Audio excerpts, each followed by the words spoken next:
Brittney Morrett of the LIBRE Initiative. They focus on free market issues in the Latino community. I agree with a lot of what the other panelists said, but I think it's also important to touch on emerging trends that are not helpful to the movement.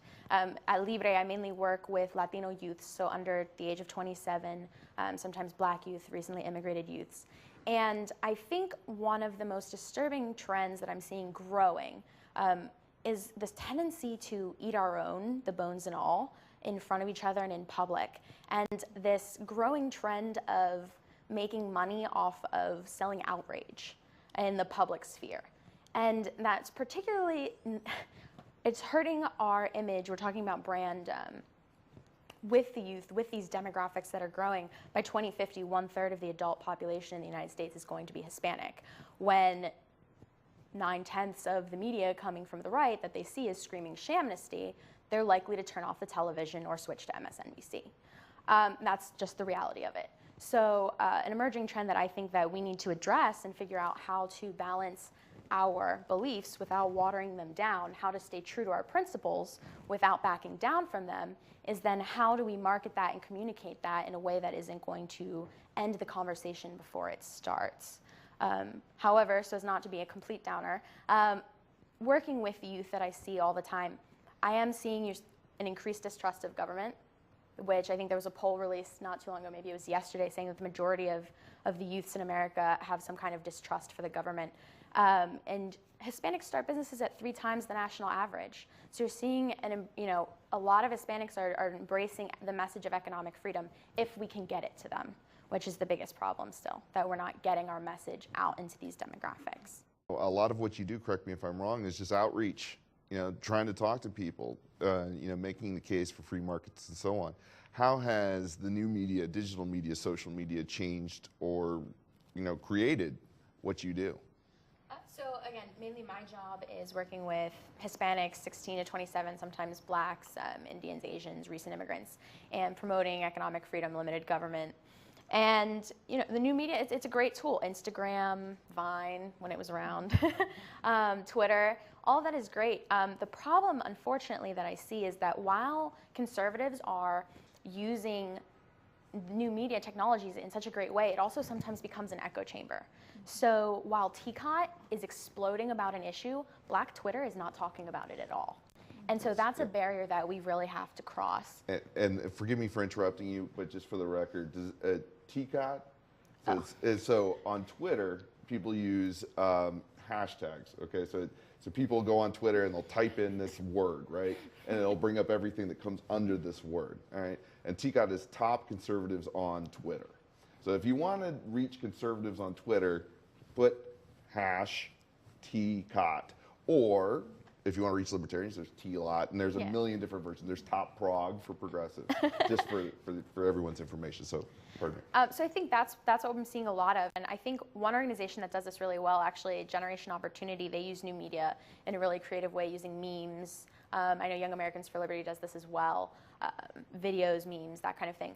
But again, we're using new media, and it's helping us kind of figure out what we're doing inside the movement, but we haven't harnessed new media in a way to expand the movement. And that's, again, what I'm most concerned with, I guess, at this point is looking at the demographics going forward. The GOP is going to become a regional party if we don't learn how to expand. And again, a lot of people mistake me saying this for we need to water down our principles. By no means that's what I'm saying. It's just when you look at the numbers, 1 in 4 children being born in the United States today is Hispanic. We're losing 70% of Hispanic voters at this time. If that trend continues, do the math. We no longer win.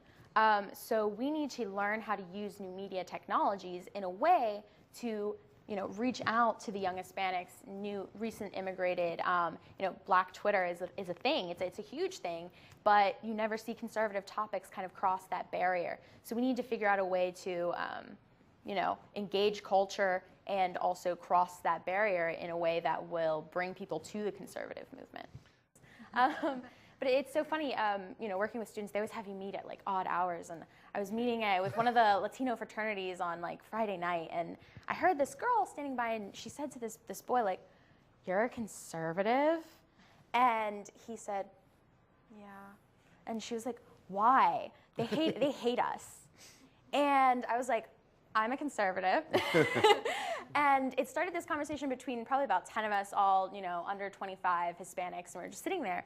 And we all started this conversation, and the biggest misconception is that we don't care, and that we don't take the time to actually build a relationship or build that trust. And so, you know, what I try to tell a lot of my conservative colleagues is that we can't win the votes of these demographics if they think that we don't care. Because all of they see this, that the Democrats, doesn't necessarily matter what they're putting forward, but they think, oh, what they're putting forward has to help me because they care about me. Whatever the Republicans are putting forward can't help me because they don't care about me. And so that's a huge misconception that we need to get over. And that's what I was trying to say in my opening remarks is sometimes we need to remember that people digest information differently depending on their culture, their frame of reference. And so some of the terms that we use can be just instant turnoffs. I've met a lot of Hispanics who agree with the center-right position on immigration, but because we're screaming, oh, Shamnesty, or oh, Marco Scrubio, like go back to Cuba, it's over. Like we lost that voter. Not because they disagree with us on our principles, but because of how we were talking to them. So respect is a huge thing. We need to start that dialogue, and it needs to be respectful. And you know, that should be something that we focus on, is how we're marketing this message to different demographics. We don't all process information the same way. We don't all, you know, hear. You and I might hear a message from from Boehner, and you might take something differently than I did. But it's not because he said something different. We just have a different frame of reference. So that's something that we need to look at more closely, I think, moving forward if we want to grow the conservative movement. I agree. I think outrage is a great motivator. I do. And hey, I've been out at the Planned Parenthood clinics protesting. I've been out at the Fed. I've been out at the White House protesting because I was so angry. The thing is, I want all of my other Hispanic friends to be there with me. Exactly. And if we are so outraged to the point where some of the things that we say are careless or reckless, they're never going to be outraged with us. And that's my point. I do think outrage is a great motivator. I completely and 100% agree with you. My problem is when we're so blinded by our outrage that we unnecessarily and inadvertently push other people away. And I think we need to realize that that's a fine line as a movement and start recognizing when we're crossing it. Something that because we're conservatives, we're very, you know, much individual, like the smallest minority is the individual. Sometimes we forget it, like, sometimes it's just nice to see someone that looks like you delivering the message. The messenger does matter. It's true. And so when I'm going to be honest, like I went to a frat party to talk about economic freedom. And it was really well received. I got tons of signups and people were asking if they could volunteer, but I didn't go like this. You know, you go to CPAC and you see like 16-year-olds wearing bow ties and blue blazers and khakis. Is there something wrong with that? There's not anything wrong with that necessarily, but sometimes it would be nice to see a little bit of variety. Like, why aren't we bringing Big Boy to CPAC? He's an outspoken libertarian black rapper. I would be absolutely for that. If you can make that happen, I will make it happen. And Vince Vaughn, too. Yeah, Vince Vaughn, Vince Big Boy, Vaughn's awesome. Daddy Yankee. Why aren't we bringing these people to come, you know, be figureheads for us? So I guess I completely agree with everything that you guys just said. I think obviously you hit the nail on the head, and you literally laid out almost step by step a lot of what Libre, where I work, is doing. I would encourage you all to check out our website and some of our YouTube videos. We issue Libre.org? The LibreInitiative.com. Okay. It's long, I know. But the problem that we're running into is that not enough of us are doing exactly what you just said. What we're actually doing, and I don't want this to become a Libre infomercial, but so I actually run the youth department for Libre. We actually have PowerPoint presentations, we have videos, we go in and we talk to Latino-based student groups, we talk to Latino young professional groups, we talk to Latino working groups in the communities around the country, and we sit down and we actually break down, you know, we use so many buzzwords in this area, like sound money supply, who knows what that is? But you touched on that topic in that story you just gave about sending money back to, you know, his family. So we break down these topics, property rights, limited government, sound money supply, and we put it into a relative term that they understand how it affects their life on a daily basis, and then how economic freedom, how liberty-minded individuals and liberty ideas would remedy those problems. So we are working to do that. I mean, we're only 2 years old, but that's exactly what we're doing when we're going into these communities. I was just at Texas A&M. We met with a Hispanic Networking Summit, met with a bunch of the Latino fraternities there, and we're getting them involved.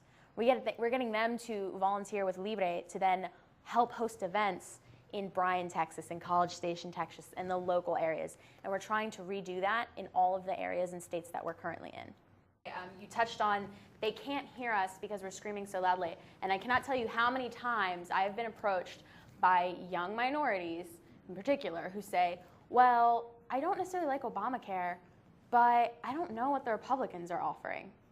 Or I don't like the, the left-wing immigration idea, but, Ted Cruz, he seems to have really strong opinions on immigration, but he's not putting forth his own legislation.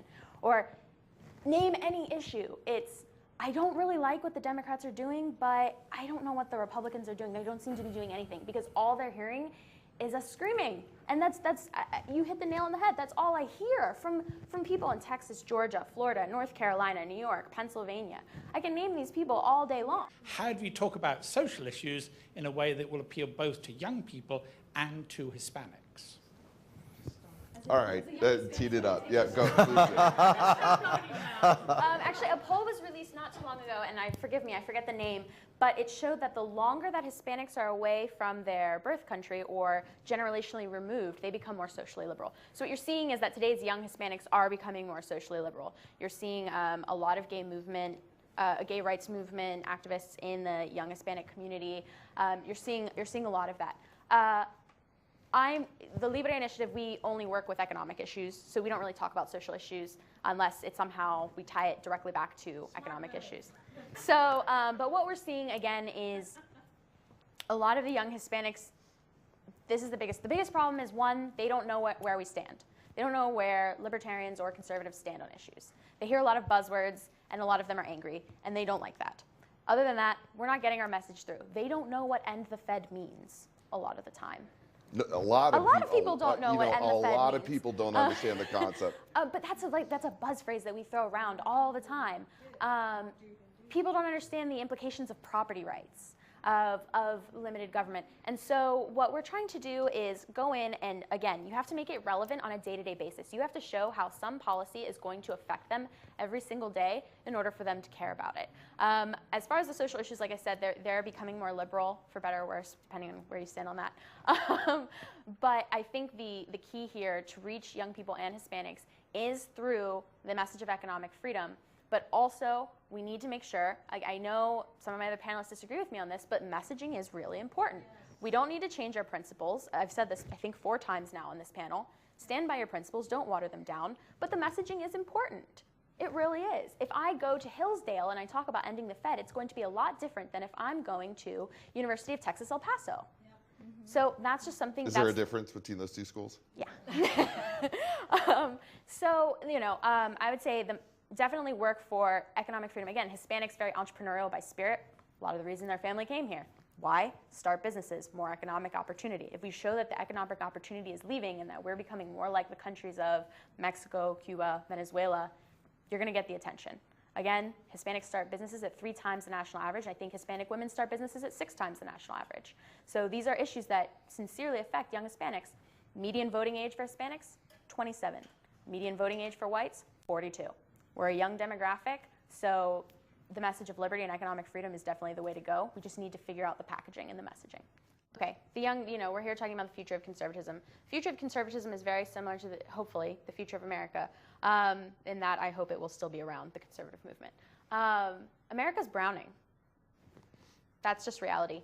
And we need to learn how to convey our principles and expand the base. We can squabble all day, and I love having policy discussions. They're immensely important. They're extremely important. But if there's only 5 people discussing these policy ideas while the rest of the country is voting, leftist, then they don't really do us much good, do they? So I think, you kind of talked about everyone has their own part to play. I think it's very important that we recognize that and that we support each other. Moving forward, we need to hone our message, yes, stand by our principles. We also need to learn how to communicate it more effectively. We're not going anywhere if we don't learn how to communicate it. And the constant fighting that's taking place on the public stage, it's so difficult to deal with. I'll never forget the one day I was mentoring. I mentor this group called Latinas Leading Tomorrow in Virginia, and I go to their after-school programs and I'll speak about issues in Virginia affecting them and like going to college, majoring, things like that. And you know, they're just asking. The one woman was like, you know, the one girl, Stephanie, she asked me, you know, where do you stand politically? You know, I might go into political science. And I told her, you know, I'm a conservative and this is what I believe. And she's like, but Miss Brittney, you're Hispanic. How can you be a conservative? They hate us. They want us. They think we're all from Mexico and that we should all go back. And I was just like, oh, no, where did you hear that? But that message occurs all the time. I'll briefly end on this. Get involved. Yes. You know, I was part of the, you know, I go to Young Republicans meetings occasionally, not to knock the Young Republicans. I think they could be a very great organization. But I think a lot of times conservatives get really wrapped up in having like happy hours as opposed to actually like going out and There's talking value to people. And who doesn't love a great happy hour? But at the same time, when you're basically a drinking club, we're not really doing much for the communities. And as far as the messaging, I know this is going to get me some blowbacks, but it's, you know, it's the end of the panel. So there are a lot of pundits out there who do more harm to the conservative movement than good. And I'm going to go ahead and say Michelle Malkin, Ann Coulter, Rush Limbaugh, sometimes while they have some really great points, and I agree with them probably 98% of the time on issues, when you hear tidbits of Rush Limbaugh dropped the N-bomb on his radio show, or Michelle Malkin screaming shamnesty, shamnesty, you know, Marco Rubio is the worst enemy to the conservative movement ever, like, it's not helpful. So that kind of makes my job harder, for one. But two, it just doesn't help the conservative movement, and that's kind of what I was referring to about the selling outrage for profit, is sometimes we scream things because we know it'll rile up the base and they'll give us money. All and right. That's my... Excellent.